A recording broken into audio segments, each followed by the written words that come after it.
Good afternoon, and welcome to the second edition of Creekside Chats. This new virtual series is meant to explore the many facets of San Pedro Creek Culture Park, from art and design to history and engineering. Today we'll be speaking with the wonderful Diana Kersey. Diana is a ceramic artist based here in San Antonio, and she will be talking about the artwork she's created for San Pedro Creek Culture Park. We will also get a chance to see inside her studio as she demonstrates how to make an olla, which is a clay pot that gets buried in the ground and slowly waters your plants. Thank you again for joining us, and now let's welcome Diana Kersey.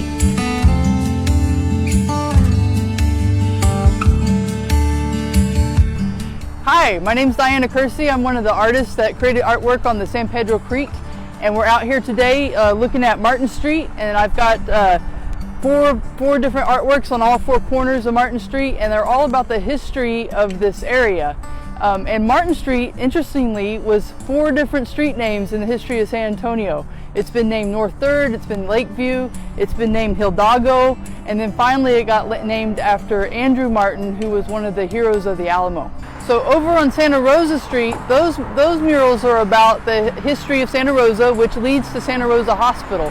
So I chose to emphasize all the roses that are about the patron saint. So now we've made our way over to Travis Street, and this used to be called obraje, which is a Spanish term for like a textile workshop. And so to depict that, I made a spinning wheel for fiber, and then also on the other corner I have a picture of William Travis, who the road eventually got named after.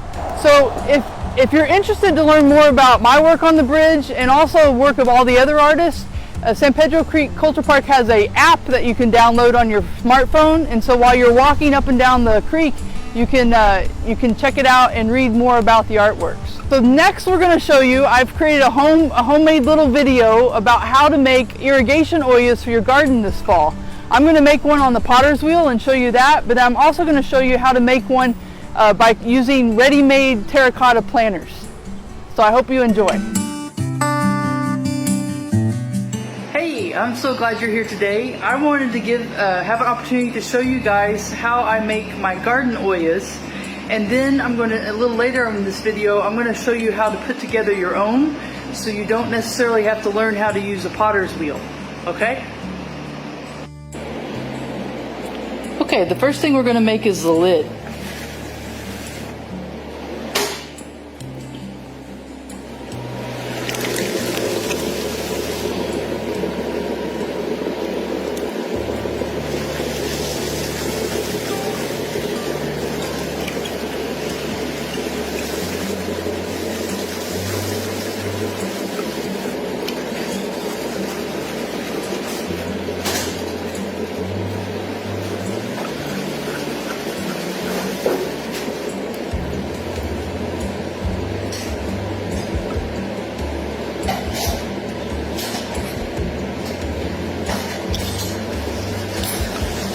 So we make a knob, and then I'm going to make the lid that comes out so it will sit down into the pot.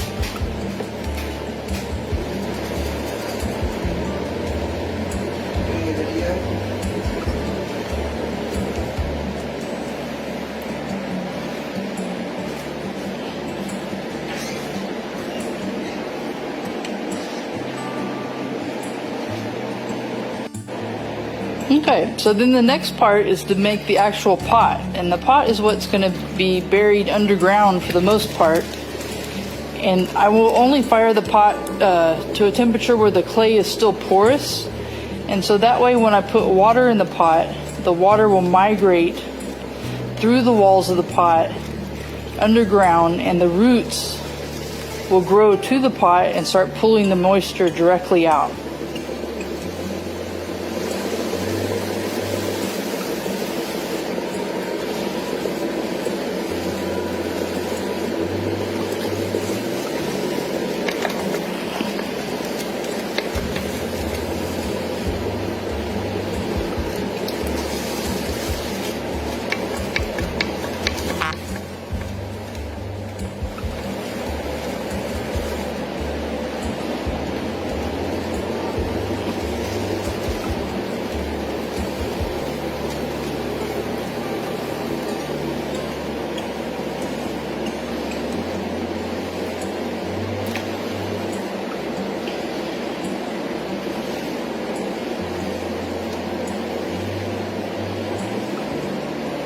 So I like to have kind of a wide mouth on my handmade ollas because it makes it easier for water to go in with the water hose.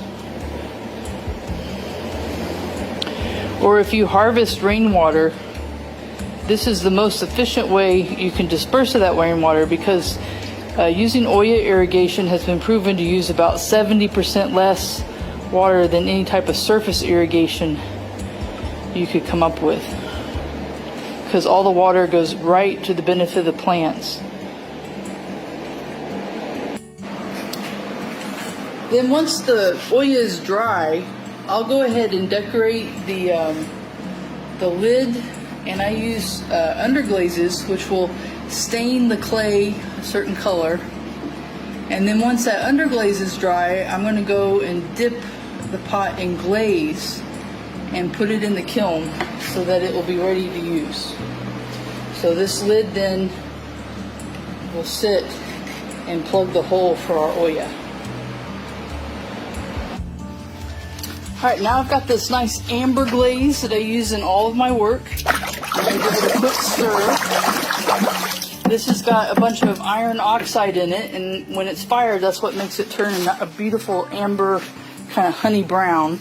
And so I'm going to take the unglazed olla, and I'm just going to dip it in the glaze, pull it out, and then we'll set it over here to let it dry a little bit. Then I'm going to take the bottom part of my olla, and I'm only going to glaze maybe the top third of it.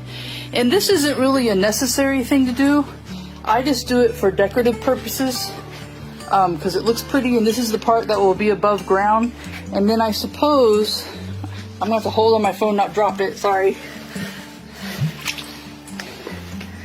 So here we go. So I suppose that that also prevents water from evaporating out of the pot, but it's not that necessary. It's more for decorative purposes, because I'm known for making pretty ollas, not purely functional ones.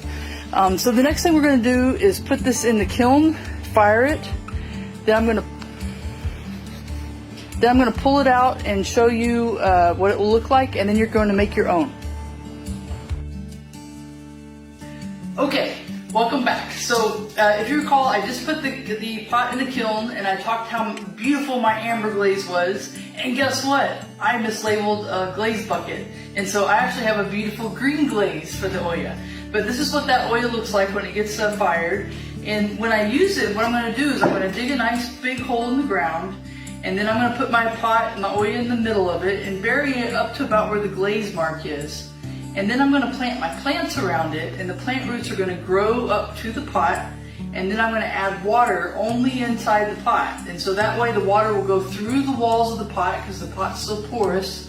The roots will start sucking the moisture out, and the plants will thrive and prosper. And this uses about 70% less water than if I were trying to water on the surface. Okay, so now I'd like to show you, I'm going to set this one aside. And also, just to let you know that you can make all different sizes. So I have a tiny little olla here, so you could get some small little garden pots to make one that goes in maybe a little potted plant that you have in your house. So the size is up to you. But I'm going to show you how to make your own that doesn't need a potter's wheel, that works really well. So the first thing you want to do is find some cheap terracotta pots. And I found these at my local hardware store for a really good price, $2.69 each. So I recommend going with the cheap ones. I've also found them at the dollar store in the past, and any kind of like garden supply will have some. So you've got a couple of options to make this. The first one is we can make a big one that's going to go in your outdoor garden, and that by gluing two pots together like this and then burying it up to sow. This will hold a lot of water to water your plants. Okay, and then the last option is you can plug this hole in the bottom with the silicone. I'm going to show you how to do that in a minute. And then bury your pot up to sow. You can put your water in here, and then any type of plate or saucer or old tile can keep the water from evaporating out. Okay, so let's first take our pots, and what I like to do is take some tape, and I'm just going to put this over the tape right now to block the hole. And because we're going to make two pots, I'm going to go ahead and do it on both. And then I have some 100% clear silicone. And I'm just going to use that silicone here and I'm going to plug the hole. So I'm just going to come in here and put a nice generous amount of silicone in the bottom and make sure that plugs the hole because I don't want the water to leak out real quick.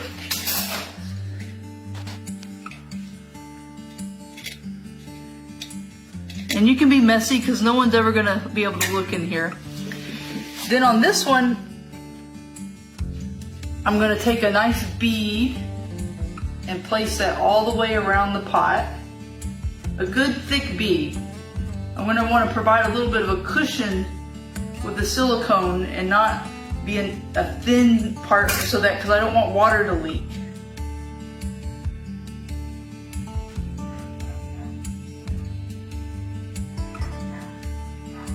Okay, so then after you get that nice thick bead all the way around your pot, then you're going to take the second pot and you're going to gently, very gently, because you don't want to smoosh it down, you want it to sit on the surface, you're just going to line it up and set it down and let go. So you don't want to wiggle it and push down, you want to have a good little layer of silicone all the way around here. Okay, and that's it. So now we just need to let this dry overnight, and then tomorrow we're going to plant our ollas in the garden, okay? But the one thing we want to make sure to do before we plant is we're going to fill this full of water to make sure that this isn't going to leak. And if it leaks, it's no big deal. You just need to put a little silicone wherever you find the leak. But that's always a good idea to test before you bury it in the ground. All right, so our pots have dried and they're ready to plant into the garden. And so we've got options here. So we glued this one up. I can take off that duct tape now and I've got a good plug of a dried silicone and I can just set this in here so you can see it's going to go up to about so and put my plants around it. Or if I wanted a smaller pot, I could use this one and set it in and then I can use that as a cover. Or I can use my homemade pot and set that in and use it. So I'm going to use the one we created because it's the biggest one right now. And so I'm with the plug hole in the bottom, I'm just going to set it nicely. And then I'm going to take some of the dirt and fill in around it.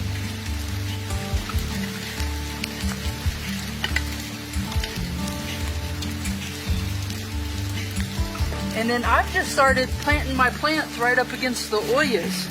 So I'm going to take some rue, we're going to plant some herbs here. I'm going to break up my root ball a little bit. And I'm just going to stick it right up here against the plant. And add my soil. Oh, I think I gotta go a little deeper. Right up against the olla. That way it'll just start pulling moisture just about immediately. Same here, we're gonna get the other one. I'm gonna put 2 here. Ooh, this smells good. Put my soil up around it.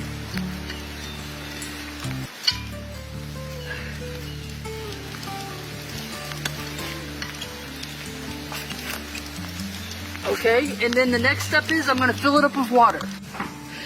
So these are old ollas. We had them in our community garden since 2011, and we recently dug them out. And I just want to show you how the root grows up around the ollas and pulls the moisture out of the wall of the pot.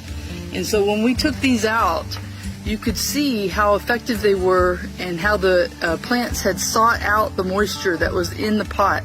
Kind of like a reverse chia pet.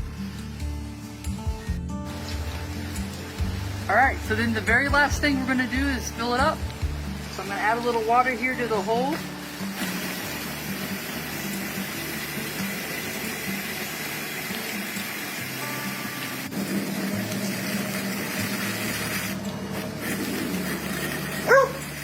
Okay, and then the very first time I plant, I like to put a little bit of water with the plant so it has a chance to get established and for the roots to grow up against the olla. And I might water the plant for about a week, but then after that I'm cutting it off and I'm only going to put water in the olla. And that's it. So thank you so much for joining me today. I hope you make your own ollas and enjoy gardening as much as me and my wife do. Bye.